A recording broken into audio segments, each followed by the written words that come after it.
Alright, hello YouTube. I thought I'd try my hand at a different kind of video this time. Uh, gonna do most of it, well, the first part of it and the important parts of it in real time, kind of explaining my process and everything to you guys, since a lot of you guys have requested a more in-depth look at how I do this stuff. So, um, here we go. So this is going to be our canvas for the actual painting. I like to do everything square, well, not everything, but stuff for YouTube and social media square, because that's how stuff gets posted on Instagram. um, so start with just a normal layer on top. This will be our drawing layer. um, So my setup is my main Photoshop window is here on my Cintiq display. I have a Cintiq 22 HD that I have connected to my PC, um, and this is Photoshop CC. I pay for the monthly subscription thing. So that's on my main monitor, and then I have a second monitor to the right. I'll drag over what's on that monitor right now. I always keep my reference on my second monitor. So we're gonna be drawing Bobby Lee. Been a fan. Feels like my whole life. I grew up watching Mad TV. I always thought he was a funny guy, and he's managed to stay pretty relevant. I was just watching that. I don't know if you guys have seen that Hot Wings show on YouTube where the guy interviews celebrities where they're eating super spicy hot wings. It's pretty funny. H3's on it too. He's really good. But Bobby's episode is really funny, so I figured I wanted to draw him. So I always like to get at least a few pictures of the subject. This one here is probably going to be the main one, the one to the left, just because I like the lighting. It's his Twitter profile. You can tell that it's a more professionally staged photo, even though it's super low resolution. It's got really nice lights and darks, and you can see all the different planes of the face and stuff like that. But I don't want to do just that image, so I also have a picture of him on the H3 podcast, because I like this beanie. I think I'm gonna give him this red beanie with the lettering on it. And then this is just a picture from the Hot Wings show I was watching. And between these three, we should be able to get a decent likeness. I find that it's hard to get someone's true likeness from just one photo. It's really best to watch them move, like watch a video of them before you start drawing, if you're interested in caricature and stuff like that, to really get a sense of their personality outside of just how they look, because that's really a big part of drawing caricatures too, is inserting some of that personality into what you draw. But even just visually, you might not get a full scope of what someone really looks like from just one angle. This is a cool photo, but maybe you don't get a full sense of how round his cheeks really are, and all the little subtleties of his nose and stuff like that. So we'll try to incorporate all these things that we see from all three photos into hopefully one caricature that sort of sums up what Bobby Lee is all about. That's a pretty lofty goal. We probably won't actually do that, but maybe it'll look pretty good, and that'll be fine. So yeah, we're just gonna start drawing. I have my pencil brush selected.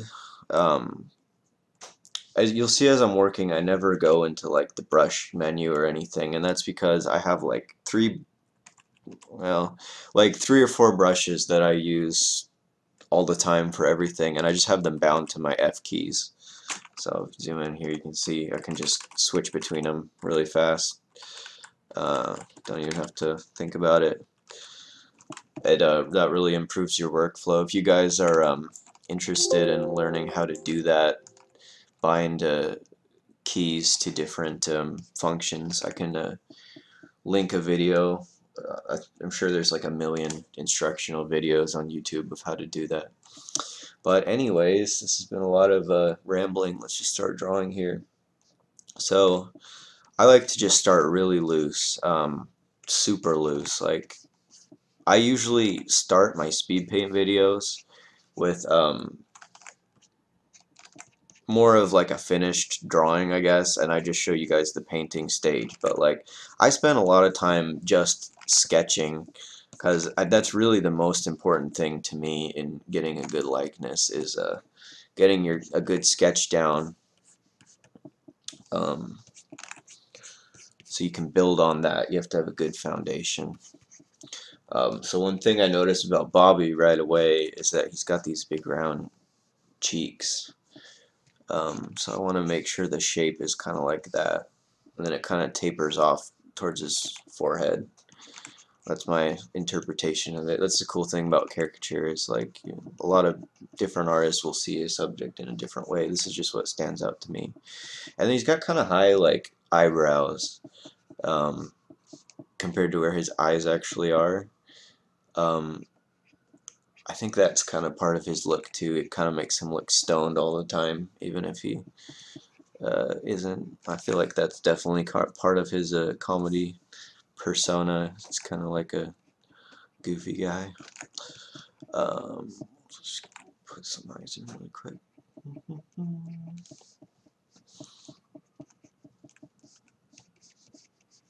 Like that. Nose. And he's got kind of pouty mouth. He always looks like he's gonna cry or something, but in a funny way.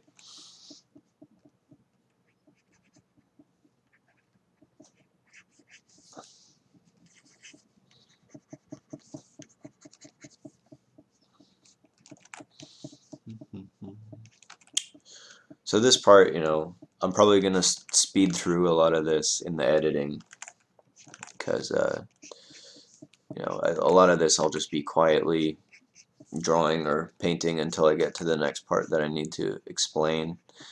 So probably start fast forwarding about now. Put on some music for you guys or something.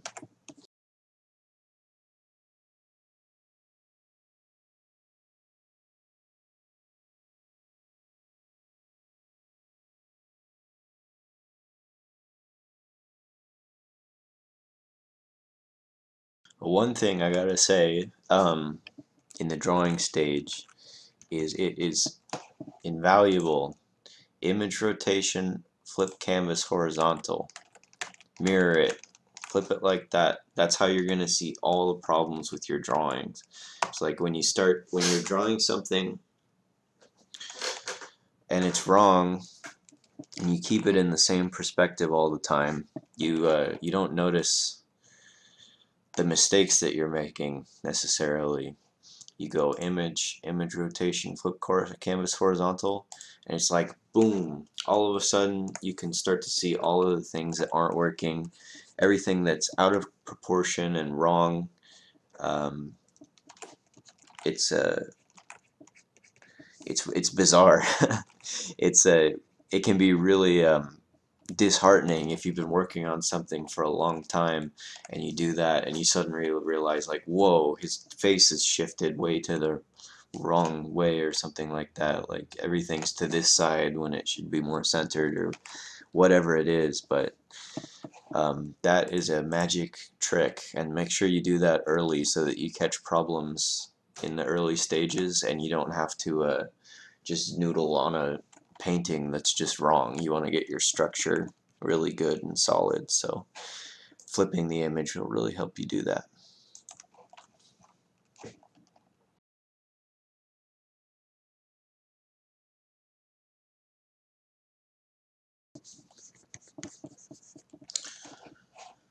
Alright, so I already kind of contradicted myself because I said I would usually do a bunch of sketches, and I usually do. Um, it usually just isn't working right away. Uh, this time, though, trying to keep this video a fairly reasonable length, and I feel like this is looking alright so far, so I just went ahead and you know, went pretty far on this first sketch, and you know, starting to look like him a little bit. So we'll just keep this one and we'll move on to painting. So blocking in colors, that's the next step. So here we have our drawing layer on top. Make a new layer below it, just a normal layer, and just fill it in with pretty much any color. It doesn't matter. Just do an orange, that's fine. And just fill in this whole area where you're going to be painting his face.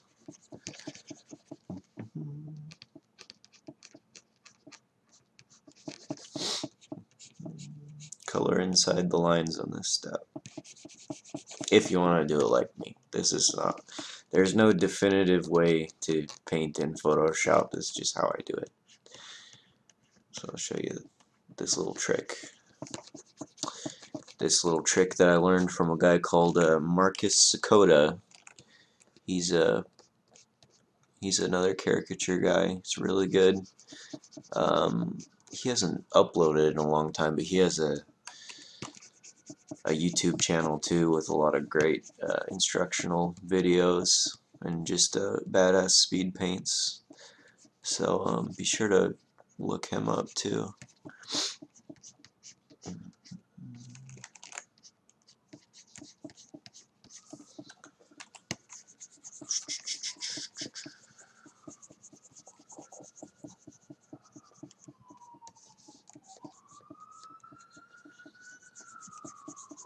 Just make sure you fill in all the really clear shapes of like his hair. Just the real basic silhouette of what you're going to be painting.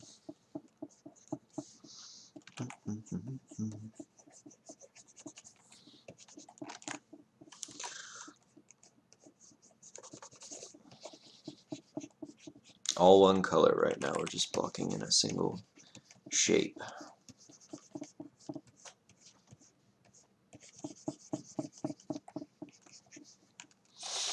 Alright, and then once you do that, go over here to your layers menu and you press this first like checkered button, lock transparent pixels. Click that. Little lock thing will appear on your layer, and this is awesome because now watch, pick any color, purple, boom, it all stays inside the lines of that original shape that you painted. So you don't ever have to worry about, you know, really, I gotta be inside the lines really close.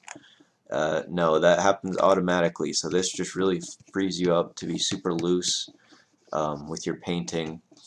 It's like in traditional media, if you ever masked off watercolor painting, it's like that. It just frees you up to be super loose and not worry about your paint bleeding out into areas where you don't want it. So it's pretty valuable. And now I'm just gonna start painting on, well actually wait, one thing, we'll lock this layer too. It works for any kind of layer, this lock trick. And this line drawing, sometimes I'll just keep the dark gray and turn it to a multiply layer, but I feel like it's a little too dark for what I want to do here. I want to add the darks later and I don't want them to be so gray. So what we're going to do is go color. I feel like the shadows here are kind of like a dark red from the reference that I'm looking at for the most part. And we're just going to whoosh, fill it in. Suddenly your line work is all red. There you go. That's way too saturated. Go over here.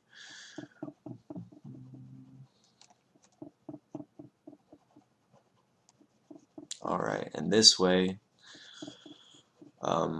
you don't get your shadows too black right off the bat. You're not working with any ugly desaturated gray stuff.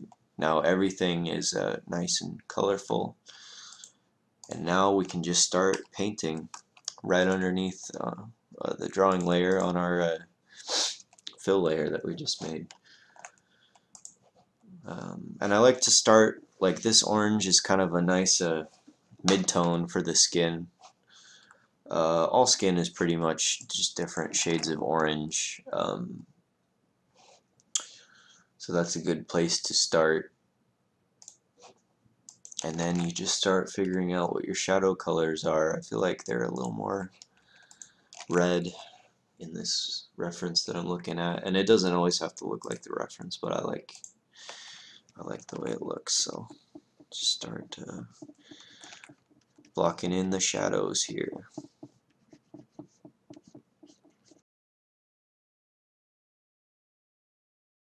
Alright, and now we start coming up with highlight colors here. The photo is interesting because the lighting definitely comes across as cooler than the shadows, which is you know, not really what you expect. Usually it's a warm light and cool shadows, but I think that's partly what drew me to this one in terms of using it for the lighting and everything. So I'm going to use a more cool yellow light, almost gray, for the highlights here, strong highlights. Just throw some of those in because we're going to blend it all together. The way I blend, by the way, is I'm constantly, you see, it's Alt. So you lay some color down, and then you color sample it with Alt, and then you sample that color, and on and on and on, and you just paint that way. That's how you sort of do washes of color in Photoshop.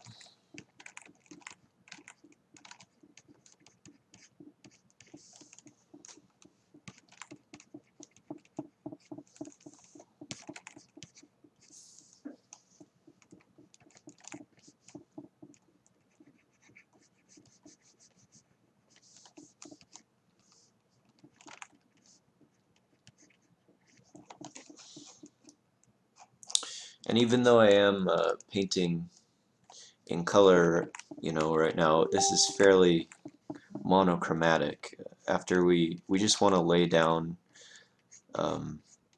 make sure we get the tones in there well, the darks and lights, and make sure everything is reading as 3D, and then we'll go in and really pop the color.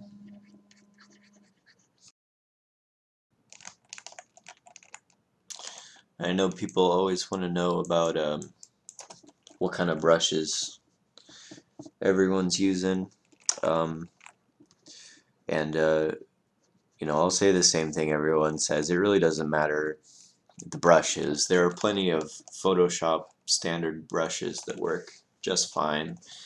You know, a lot of people will just use the round brush and make beautiful works of art.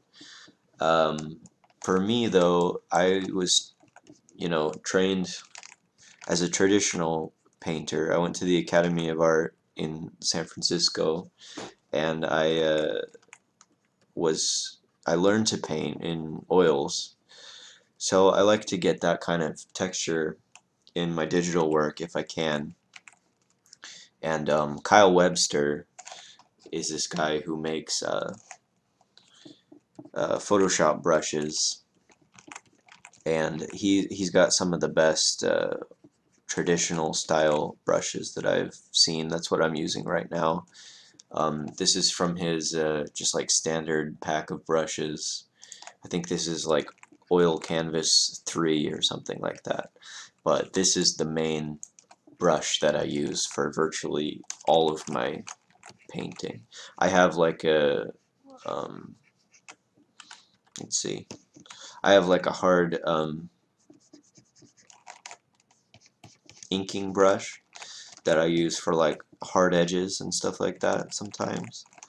And I have like this texture brush. I like the texture on this one. I use this for lots of random stuff. But for most part, for the real bulk of the painting, the rendering and everything, I use this oil brush.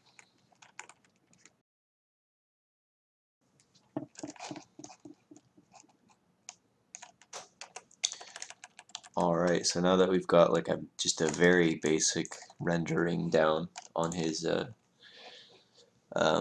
face, can start just filling in some colors here.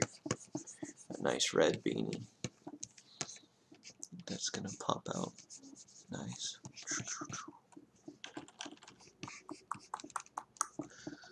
I'll just give him like a, let's see, like a bluish gray. That's way too bright. Like that maybe? No, darker and grayer. This is a little color theory here. Even if I do pure gray, you'll notice that it's still going to look very, very blue. And that's because everything here is orange. And you know, blue and orange are complementary colors. So even if it's a completely neutral gray, it's still going to read as blue because it's against this orange here. And I'll show you a cool little trick here. Let's hide all this for a second.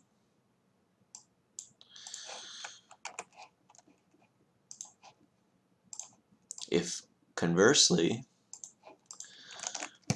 we make a blue object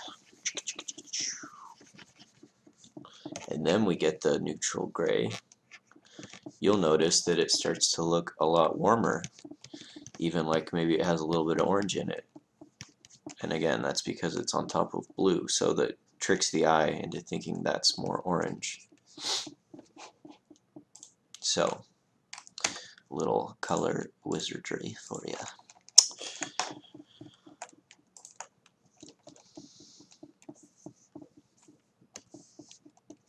That's not blue enough though. So let's put a little blue in it, because I don't like that pure gray. Not orange enough to make it super blue.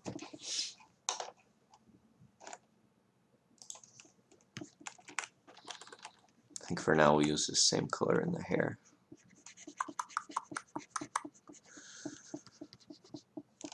Sorry if my little sound effects are annoying. It's really hard to for me to talk and paint at the same time right now. I've never really done this before, and I think one side effect of that is that I'm making lots of weird little sound effects, which I do anyways, even if I'm not talking, but I'm finding that it's a very easy way to fill space when I can't think of anything. And you know, as the GOAT, the legend, Bob Ross says, you have to make the sound effects to make it really work. That's paraphrase. I think his actual quote is better than that, but that was the gist of what he said in whatever episode that was. I think he was making a mountain, and he was like, you gotta whoosh, whisper the snow on there or whatever. I love Bob. I watch him on Twitch all the time. R.I.P. Okay.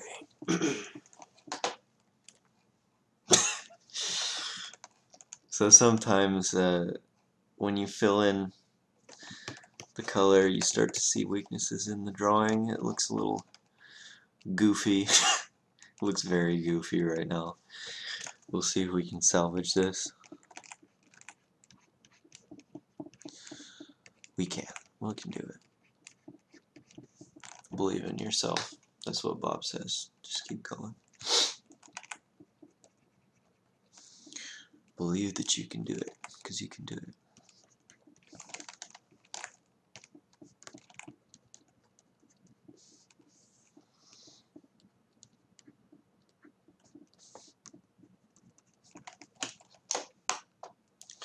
another little bit of color theory that pertains explicitly to painting portraits was this little nugget that one of my favorite painting teachers dropped on me, is that there's 3 sections of the face color-wise.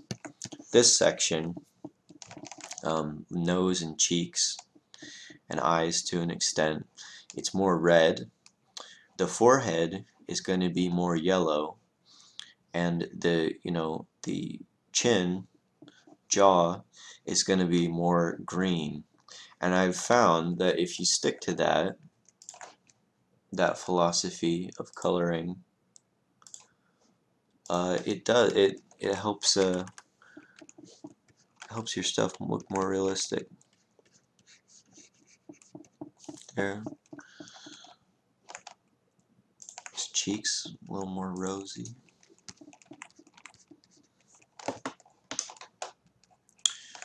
Up here, it's too red. Make it more yellow. Like that. And then you'll notice in my drawing I left this whole section here. That's going to be the rim light. So this is, the white that I've filled in so far, or the light parts, that's the main light source that's illuminating most of his face. But you'll notice in the reference, there's this secondary light source that's just illuminating this sliver of his face over here, and that's the rim light. And so, it's a visual effect that you see all the time in people's art. And you'll notice that the rim light is often blue. And again, it's a color theory thing. Blue rim light looks really nice against skin.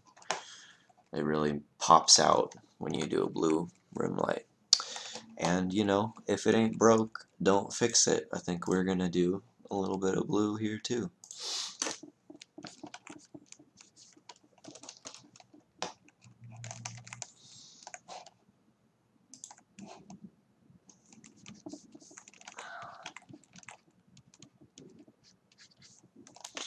And you'll notice that's not actually blue.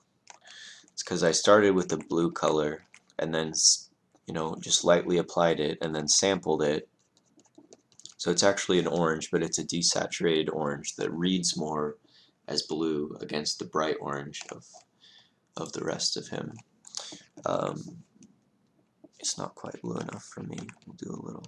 I like this. My style is more saturated and less realistic. I definitely go for a more cartoony look in my stuff. Following me, you probably won't learn how to do super realistic skin tones or anything, but trying to pass on the knowledge I've learned from people who are a lot more talented than me. So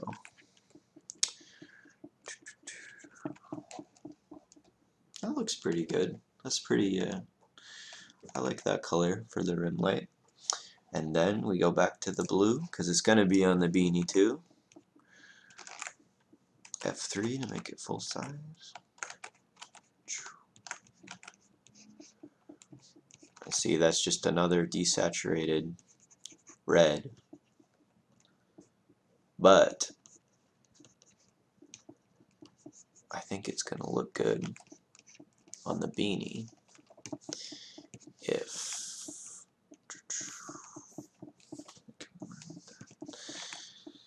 if the rim light is a little stronger on the beanie than it is on the face. That's my thought. So let's try that and see how it looks.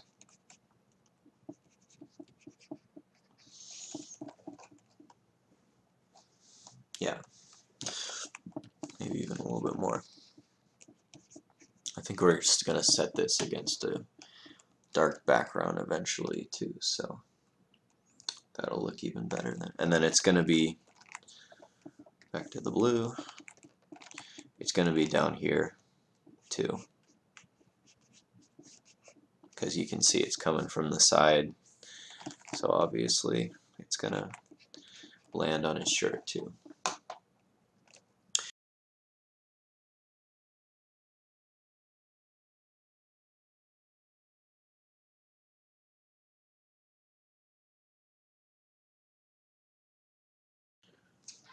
Alright, in the reference photo, the background has a nice little gradient effect, so we'll just add one of those here.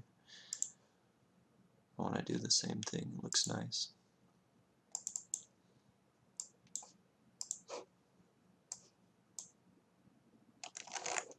It's more of a light pink at the bottom. And this is the round gradient thing. You select the gradient tool, it's in the paint bucket tool section.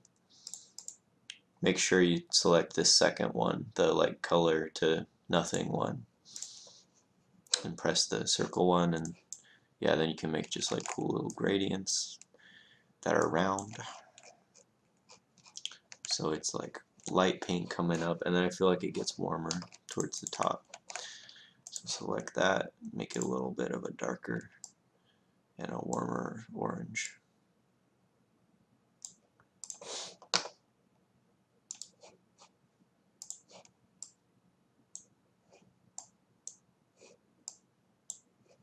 And this one we'll use the straight one, the first one, where it's just like a sheet of gradient coming down from wherever you pull it. Looks pretty good. Let's go ahead and just make this bigger. Just select both layers and then Control T.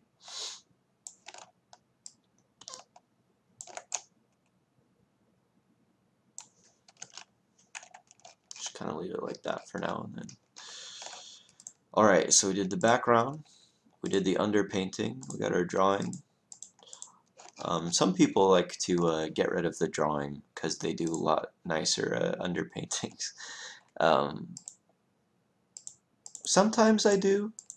You know, that's pretty, you could paint on top of that and probably, you know, make it a more finished looking painting because you don't have all these messy lines everywhere. But for this one, you know, this is speed paint, and for me, I like to keep the lines anyways because they remind me all that great movement I had when I was sketching it.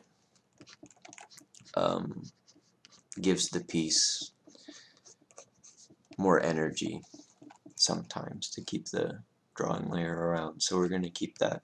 Just kind of erase some of the yucky bad stuff, some of the really sloppy stuff. And like here, you don't want any lines here because that's all going to be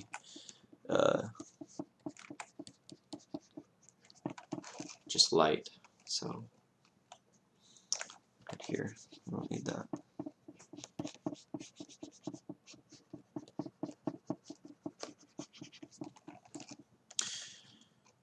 Alright, so now that we're this far, we're just going to make a new layer, normal layer, and this is where we're going to finish everything. This is where we're going to paint on top of everything that we've done so far,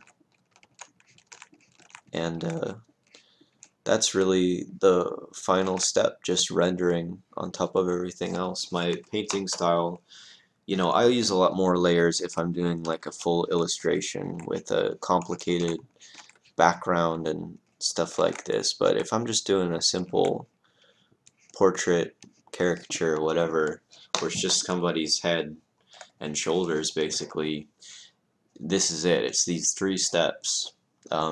Like I say, I come from a traditional painting background and I like to keep it as simple as possible, while still taking advantages of all the great tools that working digitally has to offer. So this is pretty much always my process when I'm doing portraits digitally. And now just get into the fun part of finishing it off. This is, you know, for me, the sketching is hard. it's fun, but that's where you're really thinking and really trying to exaggerate and think how you can push likeness, and that's the real science of doing portraits, is doing a good drawing. And then the rendering in the end is just kind of the meditative part. It's like dessert, because at this point, you have all the important information down. You're just making it look as nice as possible within the whatever time constraints you've got.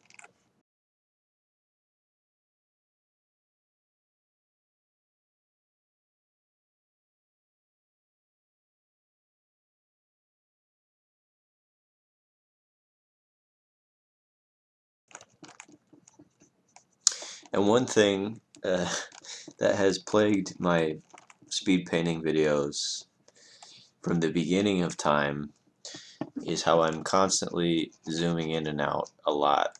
And I also do this super annoying thing. Oh, I'm just gonna do that. Well, my rotate isn't working right now. Let's see if minimize it and maximize it. Now I'm gonna have to quit out for it to work. I'm not doing that. But I also will have this tendency to rotate the canvas all around, which looks horrible at 8,000 times speed. But I do that because I always want to be checking, how does it read from a distance? How does it read from this angle and that angle? Do this, don't forget to do that. Do that every once in a while. You can see his cheek, it's supposed to be sticking out because of, that's how I'm choosing to exaggerate him, but maybe it's not working because the beard isn't symmetrical right now, stuff like that.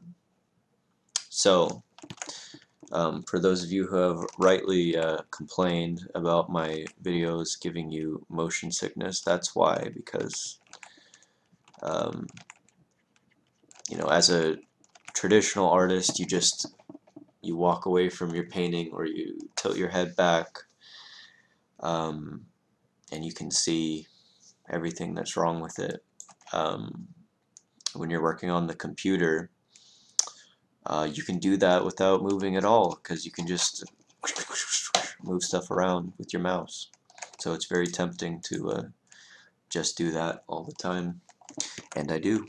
So that's why my videos are make you puke.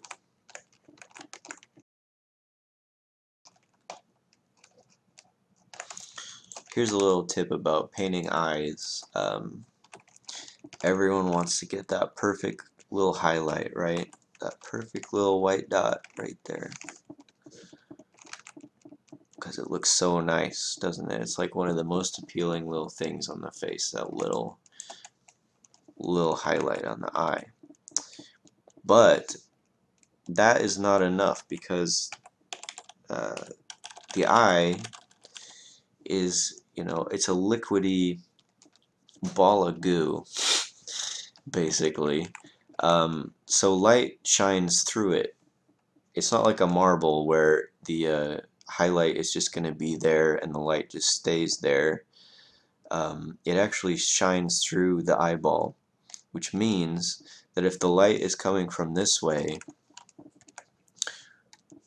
then you're going to see more of the iris illuminated here, because the light's shining through right like that. So if you make sure to pay attention to that, and uh, put more color, more light in the is that the right part of the eye? Whatever the friggin' colored part is called. If you do what I'm doing here, it's gonna give your eye a lot more volume, and it's gonna look a lot more realistic, because that's how eyes are.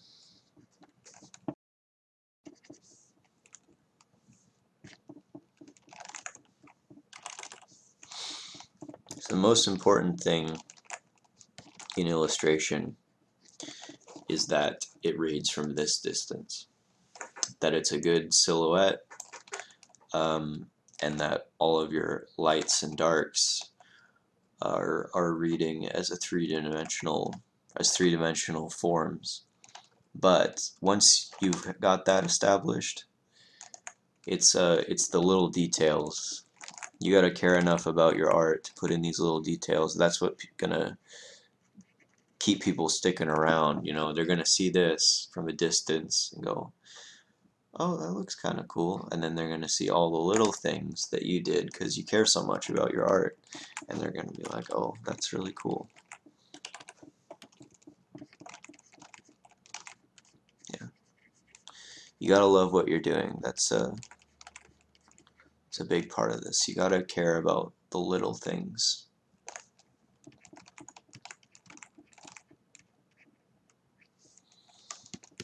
That's how you do that's how you make a really good portrait.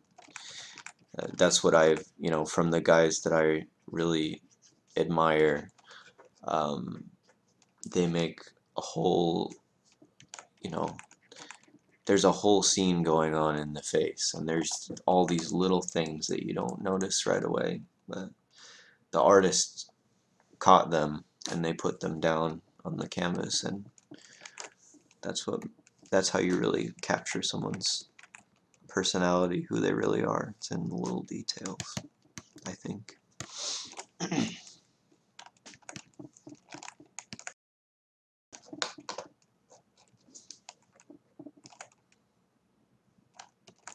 Here's a little tiny lesson about the difference between cast shadows and core shadows. You'll notice that I'm making the top part of this triangle very sharp. There's a very clear line where it exists. And that's because it's a cast shadow. It's a cast shadow from the nose, which means it's the shadow that's created because there's light coming here, and then the shadow is being cast this way, you know, in the same direction as the light. This part right here on the cheek is a core shadow. That happens because his cheek is a round object. So there's the reflected light, the core shadow, and this is like the medium light, and then this is the highlight. And the core shadow is soft. It's really, really soft. So you'll see, like, this is really basic, like learning to render stuff, like when you do the sphere. This is the soft part. And you'll see that makes it look more realistic. Knowing the difference between your cast shadows and your core shadows, that's a really big part of portraiture. And really any kind of art where you're incorporating realism, I suppose. And just constantly be thinking about that when you're painting. Like, is what I'm painting right now a cast shadow that's going to be hard? Or is it a core shadow? Does it exist because it's part of the form, or does it exist because another form is casting a shadow? Hopefully, hopefully that makes sense. I'm probably not explaining that very well, but maybe you can just see it based on what I'm doing right now. Hopefully, assuming you guys like this style of video, hopefully I'll keep doing them, and I'll get better at explaining this kind of stuff. I'd love to actually be of service to some of you guys and be something of a teacher. I always hashtag my paintings with like instruction and like hashtag learning, not learning, but like teaching to paint and stuff like that. And you know, if you've seen my videos before, it's just me. It's just a million miles an hour. I literally, 3 hours of painting, I literally speed my videos up by like 8,000%. So I imagine there's not a whole lot you can actually learn from that, apart from the very, very basics of uh, how I approach painting. So hopefully some of you guys like this one, and I can go even more in depth with how I do things if that's what you'd enjoy.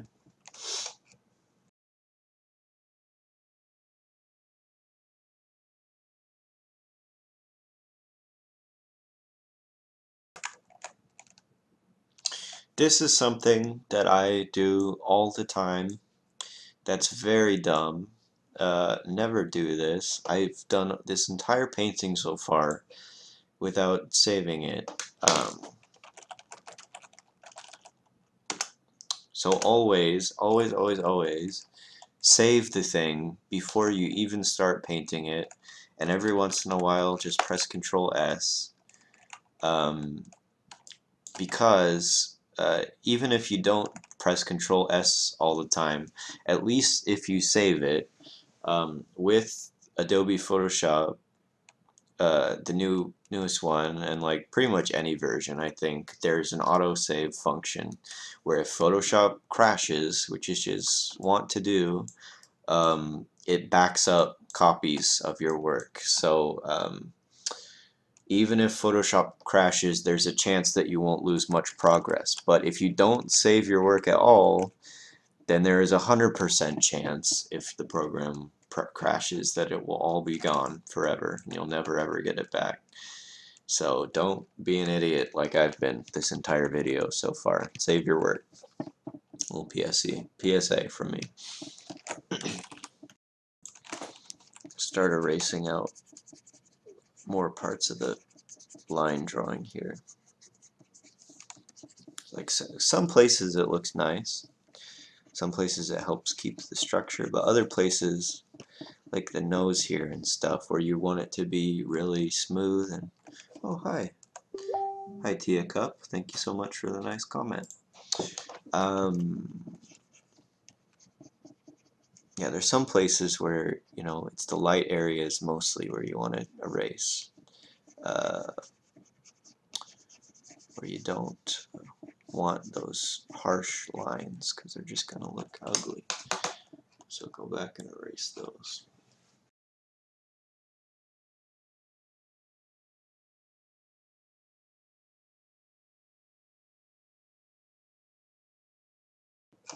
Alright, so I don't really want to figure out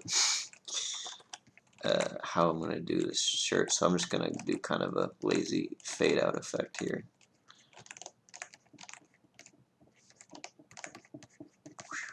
Some artistic brush strokes.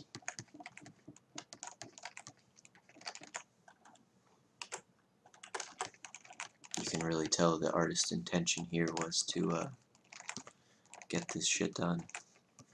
Just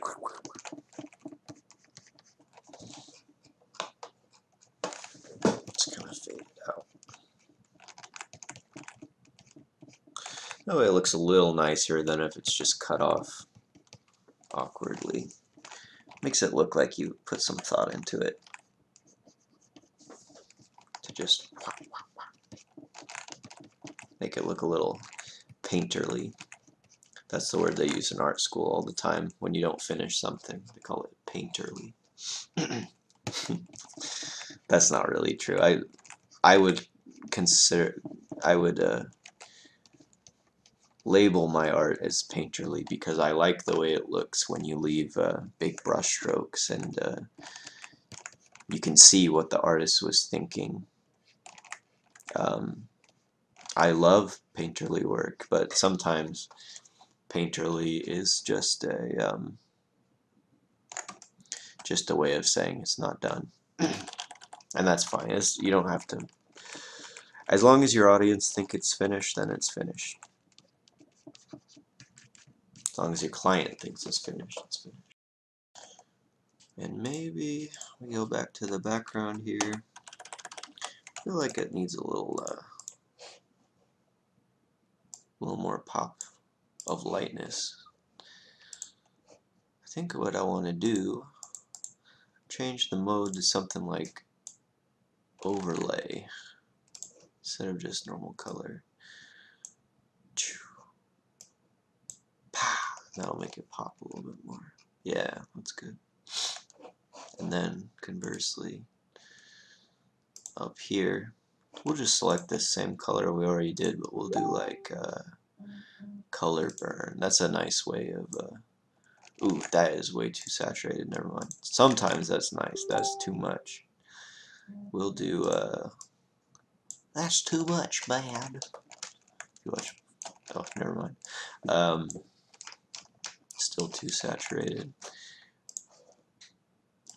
Go like that one. Like that.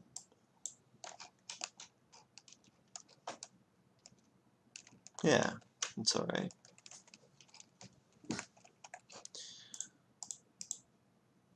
That's always trippy. Take away your blocking layer. Ugh.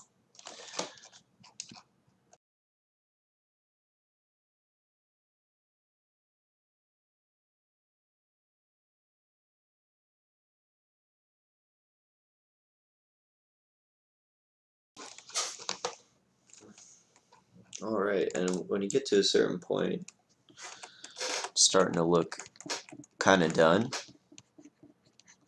I like to just flatten the whole thing. Flatten image. This is only for these kind of portraits, by the way. I never flatten illustration stuff because you never know what little parts a client is gonna want you to change. Always save your layers for stuff like that. But for this is just for you, you know, just for fun.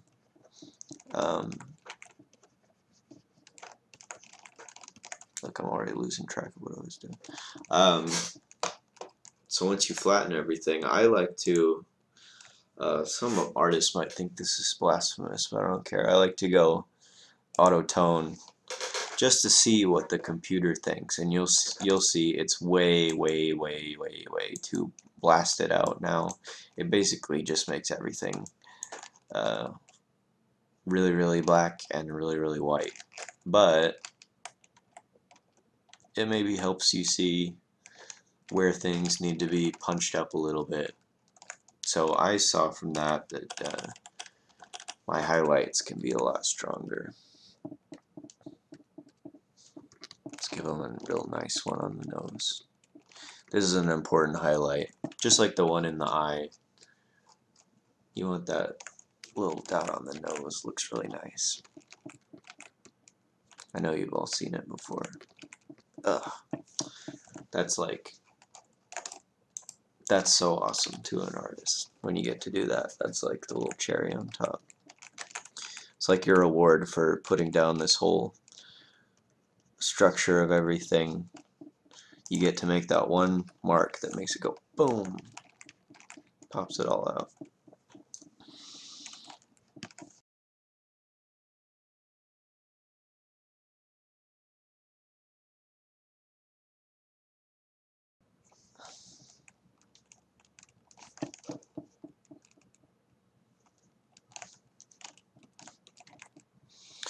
There's a lot of interesting stuff that goes on in the lips too. I'm just kind of speed past a lot of it here because I need to get going. But there's a lot of cool little things in the lips, all the little highlights and wrinkles and stuff. If you have the time to really explore it, mouths are really fun to draw.